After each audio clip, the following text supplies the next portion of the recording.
समस्तीपुर में जो आरोप लग रहे हैं चुनाव को लेकर एक सर ये बीजेपी का चुनाव लड़ने का तरीका है। चुनाव आयोग मर गया है। सफ़ेद कपड़ा जो होता है वो हमें भेंट करना पड़ेगा। तो आपने देखा किस प्रकार से मिल्कीपुर उपचुनाव में बीजेपी के द्वारा वहां पे उसकी पुलिस काम कर रही है।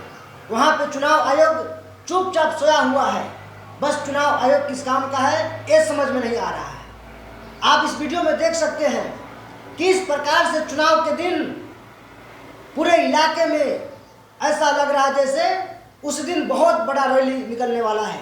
बीजेपी का झंडा पूरे विधानसभा में लगा हुआ है। भाई ऐसा क्यों?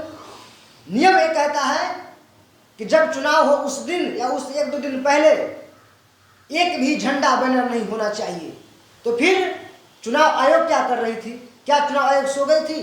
अगर नहीं सोई थी तो क्या फिर सत्ता की चापलूसगिरी करने में व्यस्त थी या फिर क्या कर रही थी? ये अपने आप में एक बहुत बड़ी सवाल है, क्योंकि बीजेपी की सरकार लोकतंत्र को कुचलने का पूरा प्रयास कर रही है। लेकिन दोस्तों, जब तक संविधान है, संविधान की ताकत है कि मनवादी सामंतवादी सोच के लोग चाहे कितना भी ताकत लगा ले रुकने वाले नहीं है। और उन्होंने बयान दिया है चुनाव आयोग जो है मर चुकी है, अब उसे कफन की जरूरत है। बिल्कुल उन्होंने सही कहा है। अगर चुनाव आयोग नहीं मरी होती तो शायद मिल्कीपुर उपचुनाव में ये दिन देखने को नहीं मिलता।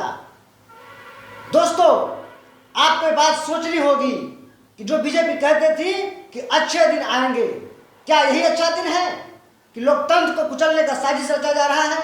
क्या यही अच्छा दिन है कि धर्म के नाम पर वोट लेने वाली बीजेपी 1500 लोगों को गायब करा देती है? क्या यही लोकतंत्र है? क्या यही धर्म की बात योगी करते हैं, मोदी करते हैं? जो सैकड़ों लोग महाकुंभ में मर गए उसका सुध लेने वाला कोई नहीं है। कौन लेगा इसका जिम्मेवारी? कौन इसके लिए जिम्मेवार है? क्या मोदी जी जिम्मेवारी लेंगे? क्या बीजेपी सरकार जिम्मेवारी लेगी? अगर नहीं ले रही है तो क्यों नहीं ले रही है? आप जो है डिजिटल एरा का सबसे बड़ा महाकुंभ का आयोजन किए और बड़ा कटअप योगी और मोदी का लगा दिए। भाई अगर सक्सेस होता तो आप तो डंका पूरा पीट देते पूरे देश में, पूरे दुनिया में कि हमने ऐसा महाकुंभ कराया जैसा कि आज तक सपा ने नहीं कराया। तो आप इस बात का भी श्रेय लिए कि आपने इतना घटिया महाकुंभ कराया जैसा आज तक सच में किसी ने नहीं कराया। आखिर ऐसा क्यों हो रहा है? ऐसा क्यों हो रहा है कि बीजेपी का एक वोटर जाकर के 6 वोट डाल रहा है? आप बोलेंगे ऐसे कैसे? इस वीडियो को देखिए, आपको समझ में आएगा। भाजपा का झंडा पहने आए मरे भैया भाजपा। हाँ एकदम भाजपा। अरे बहुत बढ़िया स्टाफ है। कहीं 6 वोट हम अकेले जाए। 6 वोट अकेले? हाँ अकेले जाए। आप अकेले 6 वोट डाले? 6 डाल दिए। क्या नाम बाबा अपना? राम भोर पांडे। हाँ 6 वोट अकेले मार दिए? अकेले मार दिए। भाजपा का? कब मारे? सवेरे। हाँ अकेले 6 वोट मारे? अकेले। अब तो आपको यकीन हो गया होगा ना? जी हाँ, ये वही बीजेपी है जो कहा करती थी कि अच्छे दिन आएंगे। बिल्कुल सही कहती थी, क्योंकि अच्छे दिन आ चुके हैं। अब लोकतंत्र को कुचला जा रहा है। अब आपके हक और अधिकार को दरकिनार किया जा रहा है।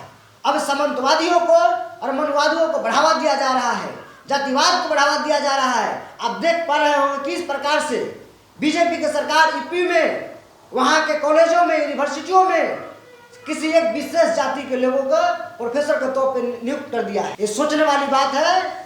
अगर आप भी हमारे बात से सहमत हैं तो विचार जरूर कीजिए कि अगर इसी प्रकार से लोकतंत्र को कुचला जाएगा तो आने वाले समय में मनवादी और सामंतवादी सोच के लोग आपके हक और अधिकार को छीन लेंगे और आप तड़पेंगे, रोएंगे, कोई पूछने वाला नहीं होगा।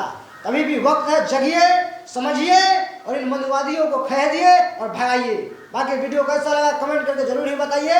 फिर मिलेंगे अगले वीडियो में। तब तक के लिए मस्त रहिए, व्यस्त रहिए। जय हिंद, जय भारत।